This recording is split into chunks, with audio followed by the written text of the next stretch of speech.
Hej, nëse jeri në këtë kanal, unë jam Romi. Pas disa lëvizjesh, unë dhe familja ime aktualisht ndodhemi në Tiranë. Zgjuar një qeshorin. Ky është një qeshori i dytë që festoj me Bato. Më saktë është një qeshor i parë që festoj në Qerdë dhe do jetë pak më special. Ta quajmë, nuk e di se çfarë të organizojnë eksaktësisht. Na kanë thënë që të vishëm mirë me këmish, edhe pse unë sërse vesh shpesh Bato me këmish, e vesh pak më praktik. Dhe sot i veshëm një këmish të barë me yje të zeza, me që është dhe grupi yje. Dhe gjithashtu doja t'i vishë atletet e reja që i kam marrë të Gentli, tek koleksioni pranverë dhe do t'ja u tregoj, mendova t'ja u tregoj. I mora sërisht nga Shishiban Sport, me që na pëlqyen ato të para. Dhe janë kështu, shikojni. Edhe këto kanë këtë pjesën fleksibël. Shikojni. Sa bukra. Këto janë pak më ndryshe nga ato tjerat, pak më si big boy. Më pëlqyen shumë dhe kombinimi i ngjyrave që mund të vishet me shumë ngjyra. Këto i mora numër 21, pak më të mëdha, sepse kam filluar të shoh që 20 i bien pak më fiks, kështu që ndoshta do të momenti të kalem në një numër tjetër. Pra këto do t'ja veshim. Gjithashtu i kam marrë edhe një palë syze për fëmijë, për fëmijë nga Polaroid. Këtu i kam marrë të botika ku punoj dhe janë kështu. I shkojnë shumë Batolinos, Polaroid. Këto ja vendos zakonisht kur ka diell shumë të fortë, por është e nevojshme që edhe syri të marrë disa rreze, sepse janë akoma të vegjël për t'ja u vendosur shumë nga mëngjesi deri në darkë siç i mbajmë ne. Doja t'ju tregoja pak se çfarë ka tek çanta e Qerdës Bato. Këtu përpara zakonisht i vendos ndonjë snack ose diçka si çuçoja për të qenë më praktike. Edhe pse snack mundohem mos t'i jap me vete në Qerdë për të ngrënë ushqimin e Qerdës. Brenda këtu kemi pelenat. Ja ku janë, 2 pelena zakonisht i vendos, sepse Bato qëndron deri në 12:30, pra nuk qëndron gjithë ditën. Tani, te këto xhepat e përparëm, kam vendosur disa napa, në rast se djersitet, vrapon, nuk e di, edhe pse kam vënë re që nuk i përdorem fare. Tek xhepi tjetër kam vendosur çorape. Pastaj kemi ndrimet, kam një bluzë me mëngë të gjata të holla, kam një hoodie dhe një paltuta. Ja ku janë këto. Mungon një body që do ta shtoj tani. Pastaj kemi këto xhepat këtu brenda. Këtu kam këtë kremin, këtë që është ndër më të mirat nëse fëmijët kanë irritime.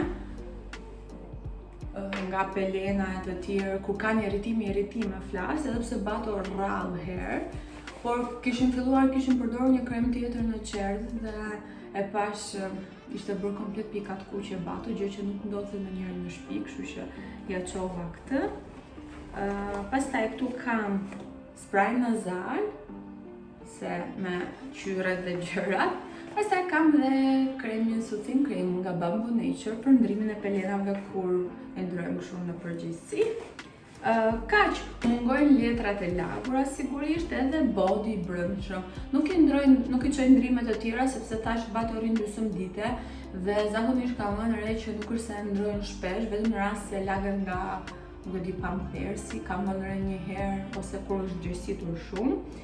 Gjithashtu më kanë kërkuar që në fillim të muaj, duke qenë se është Qerdë shtetërore, më kanë kërkuar të çoj disa produkte si 2 pako me letrat lagura, 2 rrota me letrat thata, nga to rrotat e kuzhinës, më kanë kërkuar ujë, më kanë kërkuar krem për të ndrim dhe kam çuar një Sudo krem duket është, nuk e di nëse e gaboj emrin, e kishim ato dhe çova, por nuk është se më pëlqen. Domethënë kam përdorur produkte më të mira. Më kanë kërkuar edhe një shampo për beba, për të larë duart, prapanicën si duket e kështu me radhë, dhe këtë gjëra ja kam çuar në fillim të muajit. Gjithashtu mundon t'i çoj një herë në javë një shishe ujë. Aktualisht kanë disa shishe me pip dhe u habita, se më tha që e pin nga aty dhe do ta provoj në shtëpi t'i blej një, sepse ja okasion duket shteti dhe ato i përdorin, kështu që unë nuk e kam futur shishe ujë, zakonisht i jepja edhe një shishe me ujë. Çantën që përpara se të ma presni e kam që kur ka lindur Bato, kush ka parë vlogjet që në fillim, dhe është nga Poredu Kosova, e gjeni atje edhe në ngjyra të ndryshme, dhe realisht ka qenë një nga gjyrat më të përdora, e kemi përdorur aq shumë e kemi nxjerr botën. Tani do shkojmë të shohim dhe t'ja vesh Batos këpucët nga Gently, dhe ta çojmë qerë sepse duhet jetë atje në orën 8:30 fiks, na shkojtë në një mesazh, se duket do t'ju bëjnë foto me grupe, nuk e di se çfarë do t'ju bëjnë tjetër, se janë vegjël, por do t'ju updateoj për pak.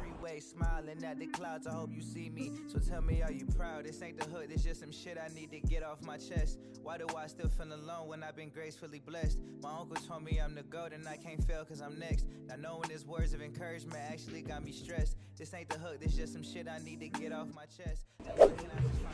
Po, ullë pak, se kam vënë në Netflix Ginny and Georgia, nëse nuk e kam haruar titullin, e kam parë para disa vitesh kur ka qenë sezoni i parë dhe i dytë. Tani më duket do dalë sezoni i tretë, por thjesht e vura se nuk e mbaja mend, edhe për të pasur diçka kështu në shtëpi që të bëj zhurmë. Mirë, si përfundim, atletet e reja nuk arrita t'ja vishja Batos sepse na shkruajtën edukatorët që nuk do i mbanin jashta dhe shpresoja që një herë të nxirrin jashta, por do i mbajnë brenda. Dhe kur i mbajnë brenda i vesh disa si tip këpucësh të brendshme për çerdhe, edhe sepse ja heqin, nuk i mbajnë me këpucë brenda, i mbajnë me çorape dhe shpesh harrojnë t'i vendosin në çantë dhe nuk doja që në fundjavë mos t'i kishim këto, t'i harron se dua t'ja filloj t'ja vesh.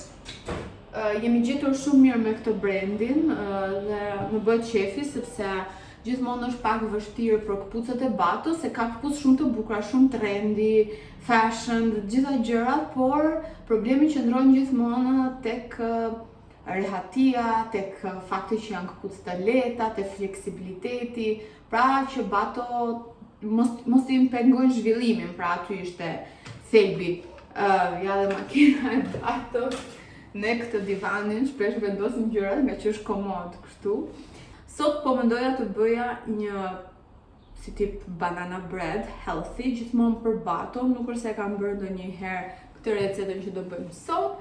Më mungojnë bananët, kështu do të presim poshtë i blejmë, por do kam këtu tërshër që do e bluaj dhe nuk e di nëse blenderi që kam, se desha më thënë frullatori, blenderi që kam e bën pluhur, po do ta provojmë. Këtu kam një mix me këtu ka pas qenë farellini dhe pra, nuk e di pse po më vjen sot italisht, ndoshta nga që po dëgjosha këtë serinë në italisht. Unë vazhdoj dëgjoj në për shtëpi gjëra gjithmonë në italisht. Kjo është me arra, noce, desha të thoja. Këtu kam pluhur fryrës me vanilje, por na duhen banane sigurisht, kështu që do zbresim poshtë që t'i blej. Ndoshta do të përthyej edhe këto mëngët, se ndryshe do bëhen lom. Kjo bluza është nga Naked dhe është kështu e lezetshme, duket bukur kur e vesh me xhaket që i dalin këto mëngët e gjata. Mëngët e gjata tek bluzat dhe fustanet më pëlqejnë, nuk e di sikur janë si elegant kështu, nuk e di. Unë ndërkohë që i lëviz kështu. Mirë, ndërkohë sa erdha në shtëpi vura dhe lavatriçe, nxora dhe riun poshtë për të bërë ato gjërat e veta, duhet vendos dhe një lavatriçe tjetër, by the way. Kam bler një detergjent te MD tek supermarketi, ishte kështu për 60 larje, kushton të pak, më duket kushton të diku tek 6 euro, ishte i madh dhe thëm drejtë më ka surprizuar, e mora kot, thash hajde ta provojmë se e dini tashmë sa kushtojnë detergjentët, gjërat, Dhe thash, hajtë ta provojmë me që vendosim 3 lavatriqe në dritë, nuk e di sa lavatriqe vendosim. Dhe nëse bën punën siç duhet, pse jo, ose pastaj shton dhe zbucit, shton dhe ato gjërat e tjera. Dhe mund të them që më ka surprizuar, lanë të mirë, por kur ta blej herës tjetër do t'ju tregoj se kam dëshirë ta blej edhe një herë tjetër. Gjithashtu duhet të blej zbucin që më ka mbaruar dhe ato milvat e vogla për rrobat e bardha me ngjyre të tjera që ja shtojmë gjithmonë. Mirë pra, ikim të marrim bananet. Kam bler këto sandalet që janë praktike, janë me gomë, janë nga këto sandalet më shumë për të ecur, besoj në qytet, në natyrë, nuk e di, më kujtojnë Gjermani. Ola po më thoshte më kujtojnë dhe ato murgeshat italiane që vinë në atë kohë që mbanin. Dhe fix, i kam bler sepse më duheshin një palë këpuc, jo të mbyllura, jo atlete, që mund t'i vishja shumë praktike për quar baton qerdhe, për quar baton park, për zbritur poshtë për të bërë pazar. Pra thjesht komode, praktike, të mira, cilësore dhe kam marrë këto dhe ja vlen shumë, i vesh edhe ndoshta nuk janë gjërat më cool, më të bukura, nuk e di, janë të lezetshme, por janë shumë të rehatshme dhe janë fix për ne mamat që duam diçka praktike dhe gjithmonë sa herë që baton qerdhe që eci shumë, i vesh. Ndërkohë, ky është dollapi i ri që kemi bler, sepse vetëm me dollapin tek dhoma e Batos nuk ja dinim dot, dhe këtu kam shpinë pak rrëmuj nga dhoma e Batos. Ja, do t'ja tërgoja. Këtu është dollapi, që faktikisht e kam mbushur me xhupat e dimrit, dhe këtu janë gjithë koleksioni im i paltove, xhupave të lëkurës, nga ana tjetër janë të hekrit. Kjo është çanta ime punës dhe këpucët e Batos që jam për të pastruar.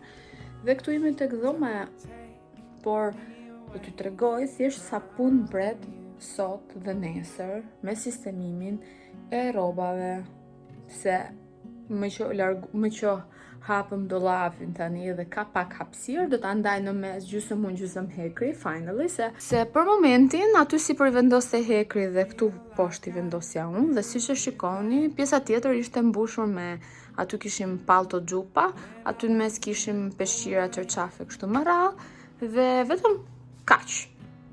Pra në atë hapësirë të vogël kishim rrobat dhe ishte shumë e papërballueshme për ne, se nuk dinim, nuk kuptonim ç'a kishim, ç'a bënim.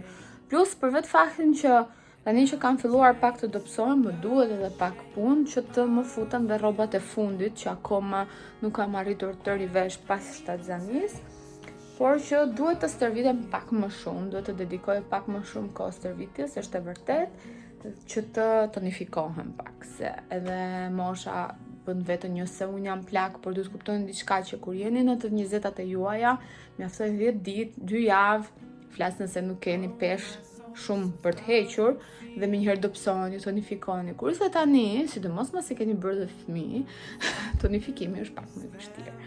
Dhe ja, kjo është bomba që duhet të rregulloj. Kam shumë punë. Domethënë këtu janë dy si tip, unë them kontenitor, si tip mbajtëse të zeza, që zakonisht i vendos o poshtë krevatit o atje sipër që i zbrita, dhe isha duke kërkuar diçka për ta veshur dhe nuk e gjeta dhe do të rregulloj. Domethënë, flas për këto. Edhe janë pastaj lodrat e Batos që janë shpërndar, ajo është ajo që kemi bërë kur kam mbushur 1 vjeç. Nëse, kjo ja u tregova, jo se më pëlqen për të treguar rrëmujën në shtëpi, se është një gjë që e kam shumë bezdi dhe nuk më pëlqen fare, por ja u tregova për t'ju thënë që jo gjithmonë gjërat janë në rregull në shtëpi, ka dhe ditë që janë kështu, por patjetër duhet të sistemoj dhe mos ta stresojmë gjithmonë veten, sepse unë isha një person që stresosha shumë veten për rrëmujën në shtëpi, se kam shumë bezdi, shumë bezdi. Dua që të jetë gjithmonë kështu në rregull, që mos ketë gjëra. Ja, edhe ajo gjëja mbesdis për shembull aty, po nëse ka dhe ditë kështu, kaq do t'ju thosha që ka dhe ditë të tilla dhe është okay. Më shumë ndonjë ditë duhet të fokusohem edhe tek gjërat e rëndësishme, siç është, nuk e di, të ecim përpara, të bëjmë hëngër, bato të jetë happy, fëmia të jetë mirë, dhe pastaj këto gjërat e tjera do na mbeten për të bërë në darkë. Mirë, se u zgjata shumë, po thjesht doja t'ju thoja që jo gjithmonë gjërat janë perfekte siç duken. Pra ka dhe gjëra që ka ditë që janë kështu, dhe është okay, mos i mërzisni, se e di që shpesh herë kur jeni me fëmijët, kur lindi fëmijët, gjërat ndryshojnë dhe mërzitemi dhe për këto gjërat. Erdhëm, harxova 10 euro për këto e habitshme, po e vërtet. Mora kanel, qershi, këtu janë 700 gram qershi, po vris letra dhe janë nga këto këtu. Mëra sepse bato e ka shumë qartë qershit, kështu që do i marrësh. 4 banane, i mora pak më të vjetra, që sepse sa më të vjetra të jenë, më kaf, më jënë del banana breadi, që. Dhe disa domate, unë vdes për domate, këto ishin të shijakut, dhe më bënë me sy, po shpresoj t'jenë të mira. Mirë, do fillojmë me 3 banane, do t'i shtypim, do t'i bëjmë pure. Tani, këtë javë, bato ka bërë 1 vjeç e gjysmë dhe i bie 18 muajsh, edhe pse të ndryshim nuk e di pse nuk më pëlqen fare të flas në muaj, por jemi akoma në fazën ku çdo muaj ka ndryshime, çdo muaj ka rëndësi dhe kështu, pra jemi 1 vjeç e gjysmë, zyrtarisht. Kisha marrë një qese për këto. Dhe po kohë më ka bërë të reflektoj fakti edhe që jam 1 vit e gjysmë postpartum, pra ka kaluar 1 vit e gjysmë që nga lindja, dhe shumë gjëra kanë ndryshuar. Disa gjëra akoma nuk janë kthyer siç kanë qenë, por thjesht doja të merrja këtë hapësirë dhe bisedonim pak bashkë për këtë periudhë postpartum dhe sa shpejt kalon koha me bebin. Dhe është vërtet ajo që thonë shihoni momentet, sepse do kalojnë aq shpejt sa do kthehemi mbrapa në kohë dhe do thonë sikur do mund të kthehesha përsëri atje me bebin dhe kështu me radhë. Është e vërtet ajo që thonë që gjërat nuk është se përmirësohen. Sorry kush është ndonjë mamë e re këtu që akoma do lindi fëmin ose është në muajt e parë, që është e vërteta gjërat ndryshojnë, disa gjëra përmirësohen, disa gjëra bëhen më të vështira.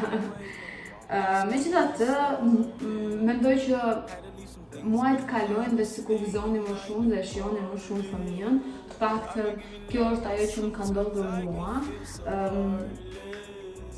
Kush i ka parë që nga fillimi, që nga lindja dhe kur kam qenë shpërtsan, dhe pas, pra kush na ka ndjekur këto, le ta quajmë 2 vitet e fundit, ose kush më ndjek që më përpara, e din që gjithmonë jam një tip që mundohem ta shoh gotën gjysmë plot, jo gjysmë bosh, dhe mundohem çdo vështirësi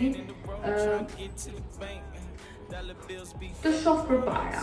Më kupton, edhe madje edhe një nga ju më pyeti në Instagram nëse kam pendesë për ndonjë gjë, dhe thjesht doja dhe u përgjigja me faktin që nga çdo gjë, nga çdo vendim, nga çdo ndodhim mundohem të marr të reflektoj, sesa të kthej kokën mbrapa dhe të rime kokën mbrapa, sepse mendoj që është më mirë që të ecim përpara. Më kupton se mbajtja e kokës mbrapa më shumë na pengon në shumë momente sesa na ndihmon. Ndërkohë jam duke shtypur këto banane dhe për këtë nuk është se gjithmonë tregojmë çdo hall që kalojmë ose çdo vështirësi që kalojmë, edhe pse unë mundohem të jem shumë transparente me ju, por që nuk është e lehtë absolutisht.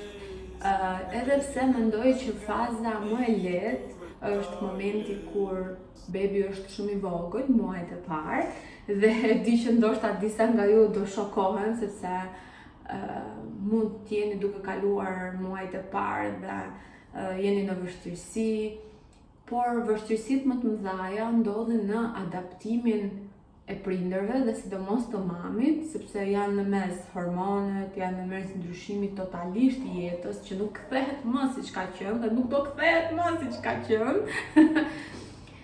Ndryshimi fizik, emotiv, ndryshimit dhe në lidhje me njerëzit, me shoqërinë, me familjarët, ndryshojnë shumë gjëra, ndryshon çdo gjë. Por për sa i përket kujdesit për bebin, mund t'jetë dhe faza më e lehtë, sepse kur lind bebi kryesisht pinë dhe flen, okay, ka beba që qajnë shumë, por që muajin e parë, 2 muajt e parë, sa akoma nuk kanë filluar dhe problemet me gazrat, regreset, e këto gjërat e tjera, bebi flen pjesën më të madhe të kohës. Kështu që pjesa më e vështirë në këtë rast nuk është kujdesi për fëmijën, madje unë mbaj mend sa lehtë më dukej në fillim, thosha ore pse ma bënin kaq vështirë, se nuk qeka kaq e vështirë.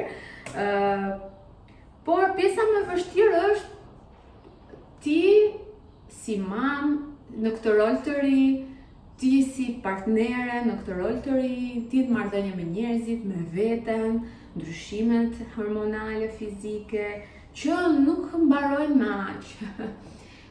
Ka vajza që përjetojnë shumë në fillim, ka vajza që përjetojnë dhe pas 1 viti, ose vazhdojnë ta përjetojnë dhe për 2-3 vite me radhë, pra secila nga ne ka kohën e saj që duhet të rekuperoj, ndoshta asnjëherë nuk kthehesh 100%. Fillon, për shembull, unë e pata shumë vështirë sepse nuk po kuptosha më çfarë më pëlqente, çfarë nuk më pëlqente, si doja ta shifja veten, se gjithmonë isha mësuar të shifja një romin në një farë mënyrë, ndërkohë dija para pasqyrës dhe shifja një romin tjetër dhe thosha, ore, a jam unë kjo.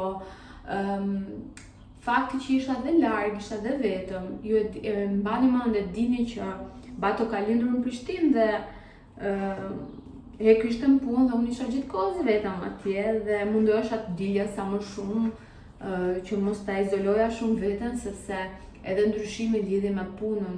Unë kam qenë gjithmonë një vajzë që ka punuar, që kur ka qenë 18 vjeç, gjithmonë ka punuar nga mëngjesi deri në darkë, edhe 2-3 punë, gjithmonë kam ndjekur dëshirat e mia, pasionet e mia përveç se profesionin tim. Pra, unë bëja profesionin, por ndërkohë pastaj merresha me social media, merresha me projekte, merresha me gjëra të tjera. Dhe isha gjithmonë ajo që isha e zënë, duke bërë gjëra, asnjëherë duke ndetur kohë, dhe kur e gjeta veten mbyllur në shtëpi gjatë dimrit me një bebe në këtë version të ri, ku hormonet i kisha kështu, sigurisht nuk ka qenë e lehtë, por thash, më është dukur gjithmonë faza fillestare, tani që kam kaluar 1 vit e gjys, më është dukur faza më e lehtë. Dhe thash, nuk dua t'ju demoralizoj. Për mua ka qenë traumatike edhe lindja, domethënë për gjitha vajzat besoj që është, por më është dashur të rekuperohem edhe pak nga trauma e lindjes. Gjithashtu, ashtu si shkoi lindja, edhe connectioni me Baton ishte pak i çuditshëm dhe ka ardhur dhe është forcuar gradualisht dhe tani e shijoj ta mama e dua shumë, jo se në fillim nuk e kam dashur gjithmonë, por isha si pak e disconnected, nuk e di si ta them në shqip, derisa arrita të krijoj atë lidhjen, atë bond me Baton, dhe them që mund të ketë ndikuar shumë edhe gjithë ajo trauma e lindjes. Dhe tani i them Hekri që tani që është rritur pak, që ndërvepron, që sheh, që qesh, që të sheh, që ja kupton atë karakterin, kështu, e don shumë dhe tani sikur e gëzon më shumë se sa kur ishte bebe që vetëm rrinte aty edhe flinte. Pra, pavarësisht doja të dilja këtu që pavarësisht se do ju duket më e vështirë, por në të njëjtën kohë është akoma dhe më bukur, është akoma dhe më funny dhe do ta doni akoma dhe më shumë fëmijën dhe do kaloni akoma dhe më momente më të bukura, pavarësisht se gjërat vështirësohen dhe fillojnë problemet e tjera. postpartum nuk është e lehtë dhe nëse keni një person afër që ka lindur, që do lindi, qëndrojeni afër, gjeni mënyrën tuaj për të qëndruar afër dhe kjo qëndrimi afër duhet të jetë dhe i pranuar edhe nga ana tjetër, sepse shpesh mendohet që të qëndrosh afër është të shkosh tek shtëpia e tjetrit pa lajmëruar, blam plasesh aty, por që kjo ndoshta nuk është fare ajo çfarë ka dëshirë personi tjetër. Ndoshta personi tjetër don thjesht t'i bëni një gjellën, t'i bëni një supë, t'ja çoni, ose thjesht ta merrni në telefon për ta pyetur si po ndihet sot, ose ta ftoni jashta për një ecje, për një kafe. Pra, jo gjithmonë ajo që mendojmë ne që është e duhura për të qëndruar afër një personi, është ajo që personi tjetër ka nevojë.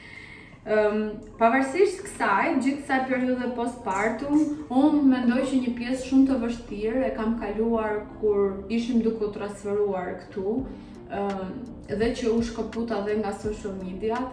Unë ndjeva shumë overwhelmed, po ndodhin shumë gjëra dhe sërish një trasërim tjetër, ndryshime të tjera të mëdha, bato që po ndryshonte, kaloj atë periudhën që nuk po hante. Dhe ishte një periudhë shumë e vështirë dhe që le të themi më ndali pak dhe mund të qenë edhe ndër periudhat më të vështira që zgjati disa muaj. Për këtë edhe unë pata nevojë të shkëputesha pak, të bëja një hap mbrapa, edhe pse ndoshta ky hap i mbrapa më penalizoi, sidomos në sa i përket views-ave këtu në YouTube, edhe ndjekësve në social mediat e tjera, por gjithmonë është më mirë të vendosim mirëqenien tonë në vend parë, pavarësisht të gjitha gjërave të tjera, sepse në fund të ditës nuk do jemi as të vërtet përpara jush nëse nuk e bëjmë këtë gjë. Të paktën unë kështu e mendoj. Nëse nuk do jem unë vetvetja, nuk do ju transmetoj edhe ato gjëra që ju keni dëshirë të shihni dhe që pëlqejnë nga unë. Dhe kështu, kjo mendoj që mund të qenë dhe një nga periudhat shumë të vështira që unë kam kaluar postpartum.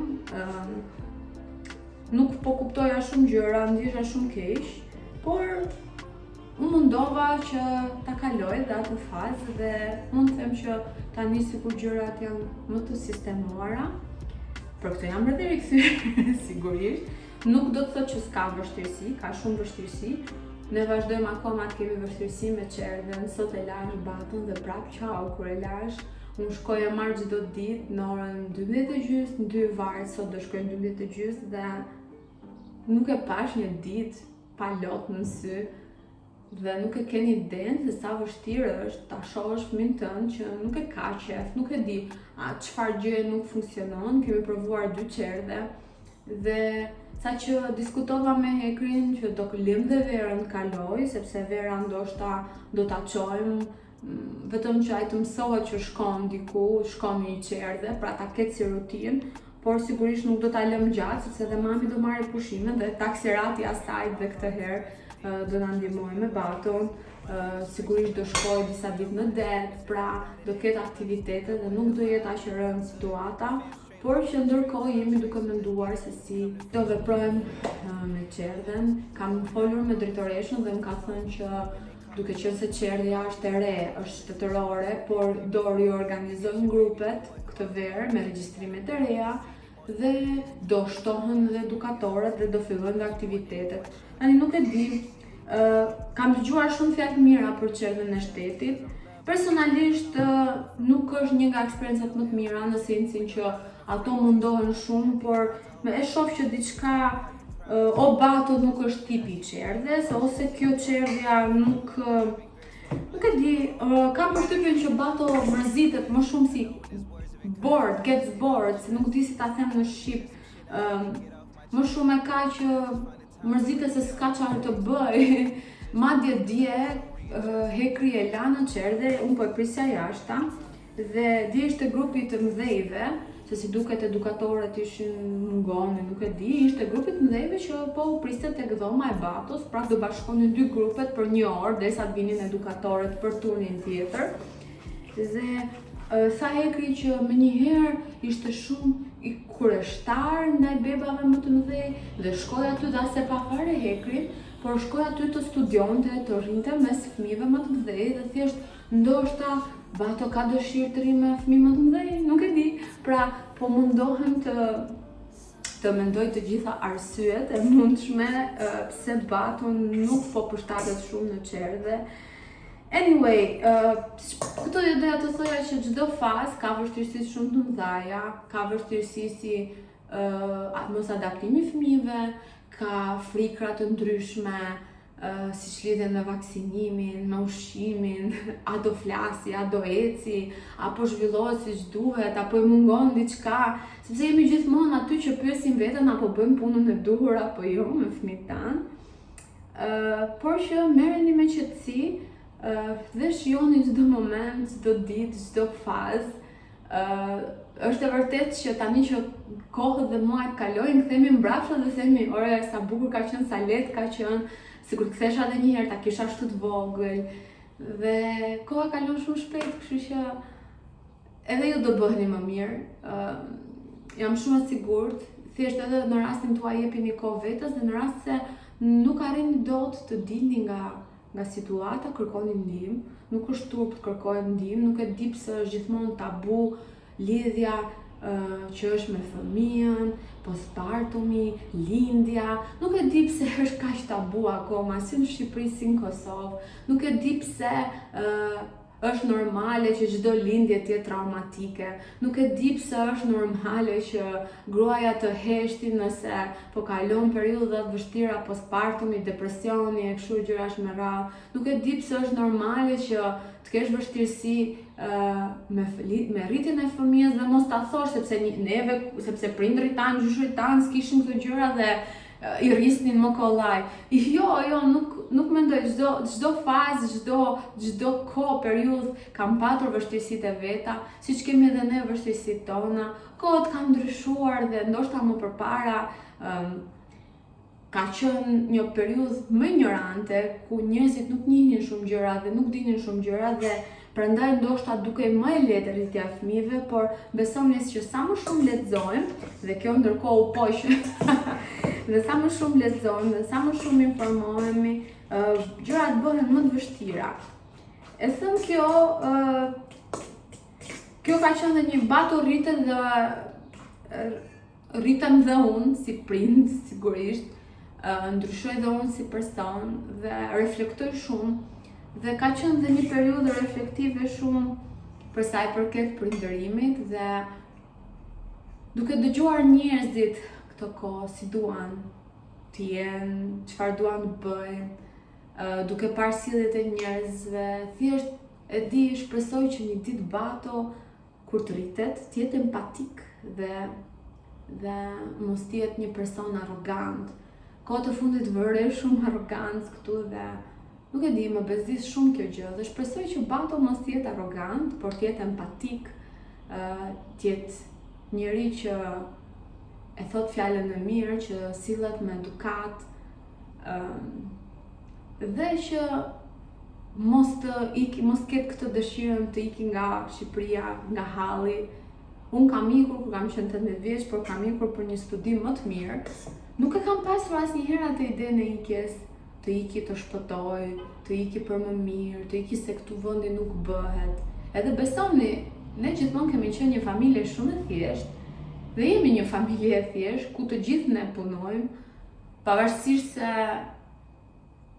mund të kemi më shumë ose më pak gjëra, sepse mirëqenia ndonjëherë nuk matet vetëm me gjëra, dhe pavarësisht tash, nuk është se kemi qenë, unë kam shkuar dhe kam punuar atje për të studiuar, dhe kam, le të themi, ja kam ndarë vetë atë ndej, nuk është se kam pas gjërat gati, por që asnjëherë nuk kam ikur me atë ide në bobo të iki të shpëtoj nga ky vend, siç dëgjoj shpesh këtu njerëzit, edhe kur janë në situata të mira, si ekonomike, si me shtëpi dhe të tjerë, por kam këtë ndjesinë e vendit që nuk bëhet dhe këtë inatin, dhe shpresoj një ditë që edhe Batu mos të jetë me këtë ndjesinë. Nëse do ketë dëshirë të bëjë një eksperiencë e shtetit, një kontinent tjetër, në Antarktidë, ku të dojë, në Mars, në Hënë, për kuriozitetin e vet, për zhvillimin e vet, do jem shumë e lumtur sepse do ndjeki një dëshirë të vetën, por shpresoj mos të ketë dëshirën asnjëherë të iki nga halli nga ky vend. Nuk e di, shpresoj shumë dhe Shpresoj edhe të jetë empatik, jo arrogant. Nuk e di kohët e fundit arroganca këtu po më bezdis shumë, po më mërzit shumë. Madje më duket ndonjëherë që sa më shumë arrogant jemi, sa më shumë tolerasim dhe ta ngrim zërin kur marrim më shumë të drejtat, por që nuk është e vërtet. Fundja, edhe nëse unë të flas me zë të vogël, nëse unë të flas me edukat dhe me buzëqeshje, nuk është se di më pak ose kam më pak autoritet e kështu me radhë. Mirë, se u zgjata shumë, por kam reflektuar shumë sepse e shoh që debati po rritet dhe brenda meje si çdo prind shoh edhe dëshirat, sigurisht që gjithë fëmijët tanë të kenë shëndet dhe të jetojnë 100 sa vjeç, madje të jetojnë forever, se tashmë drejt asaj gjëje me zhvillimet e teknologjive që po ndodhin, këto të pastrit më duket nuk do vdesin kurrë. Siç është ai që ka bërë atë dokumentarin në Netflix që po kërkon të uli moshën e tij. Nuk ka di emrin, sa mbaj mend emrin, po do vendos këtu një poster që ta dini se për çfarë po flas. Dhe kam parë dhe dokumentarin dhe më ka bërë përshtypje shumë të gjitha gjërat që po mundohet të bëj për të bërë reverse moshën e tij. Tani do rikthehemi tek receta.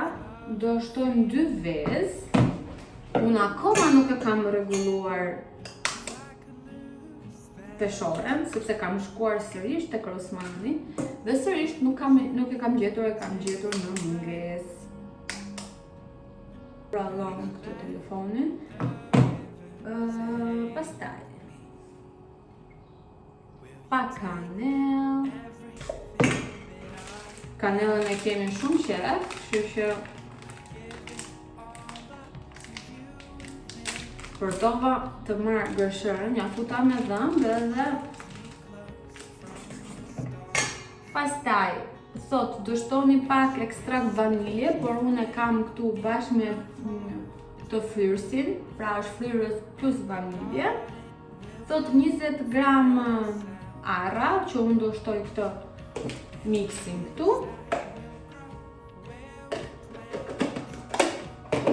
Pastaj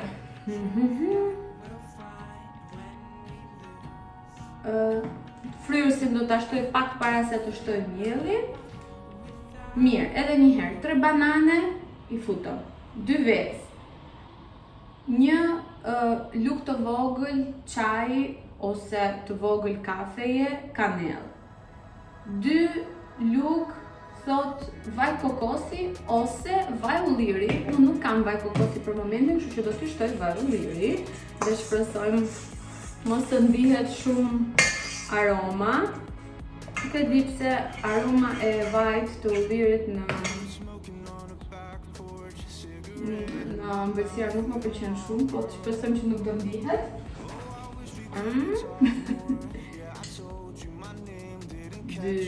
Okej, këta receta është hera e parë që e bëj, kështu që do e zbulet bashkë rezultatin.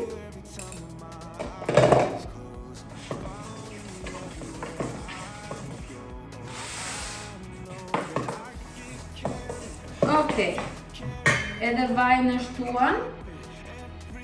Pastaj, kanell kemi hedhur, vaj kemi hedhur. Okej, do hedhim ekstraktin e vaniljes me fryrësin.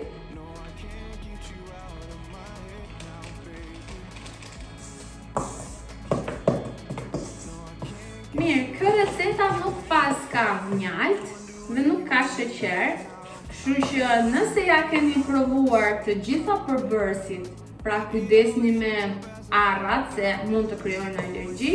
Nëse ja keni provuar të gjithë përbërësit fëmijës tuaj, bebi tuaj, mund t'ja jepni, pra është baby toddler friendly. Do përgatisim mielin e tërshërës, sepse bëhet me miell tërshërës dhe do duhen 120 gram miell tërshëre ose miell integral. Unë kam tërshërë të plotë dhe do ta fruloj. Një nga gjërat që është shumë rëndësishme të bëni kur do jeni postpartum është gjithmonë të dedikoni një gjysmore, 1 orë, 2 orë, sa të arrini të keni mundësi vetes të bëni diçka për veten tuaj. E di që duket e kot, por që do krijoni atë rutinën që do t'ju bëjë të mundur që të jeni stabil mendërisht, ose filloni të rikuperoni veten nga aspekti emotiv, nga aspekti mendor, gjitha këtyre gjërave tjera, sepse sigurisht që tash ndryshimet janë drastike, nuk do kthehemi asnjëherë mbrapa, mund të jetë ndryshim shumë traumatik dhe do keni nevojë dhe për këtë hapësirën tuaj dhe kohën tuaj. Nëse keni dikë që ju ndihmon me bebin, pranojeni ndihmën. Mos thoni asnjëherë jo, mos u fokusoni dhe fiksoni që me ju është më mirë, ju dini ta mbani më mirë. Këtë ja u siguroj unë që si mami dhe as babi nuk arrin dot me fëmijën, nuk e di, por që s'ka gjë, le mos t'jenë gjërat 100% siç i doni, le mos të sillen 100% siç doni ju me ushqimin, me gjumin e të tjerë. Mbyllni një sy, por pranojeni ndihmën, bëni një break nëse arrini çdo ditë ose një herë në javë edhe nga fëmia, sepse do ju ndihmojë shumë. Tani po më kujtohen gjëra të ndryshme, dhe më duket sikur kam 100 vite që jetoj. Tani mbas një vite gjysmë duket sikur kam gjithë jetën që jetoj me Baton. Nuk mbaj mend më shumë gjëra të jetës para, imagjino domethënë. Mirë jakur dhe mielli të shërët. Dhe duhet të keni parasysh që sasia e tërshërës së plot nga mielli ndryshon, më duket se do ta foloj edhe këtë fare.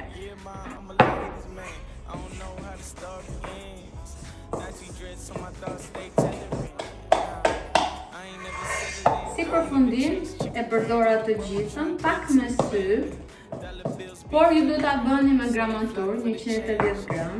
Unë duhet se s'bën të fundjavë ta zgjidh këtë çështjen e peshores. Shumë keq për mua, shumë keq. Mirë, po shoh pak që duhet të ngrohem, besoj. Ndesa sobën, do ta lëvizni në 180 gradë statik. Mora këtë për banana breadin, e kam marrë tek Jumbo. Do ta lyej me gjalp edhe me miell, që të krijoj ato shtresën që mos të ngjitet. Dhe do ta vendosim në furrë të piqet për 40-45 minuta, do ta shohim bashkë.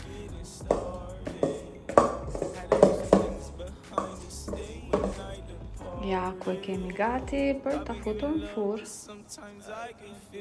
Dhe tani të merremi dhe me këtë romujën këtu.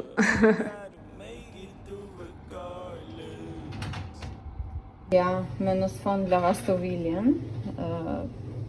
banana breadi, e hoqa shumë kollaj nga këtu. Okej, ta presim me që e lash të ftohet dhe pse ka dalë shumë mirë. Shikojeni. Akoma po nxjerr pak avull.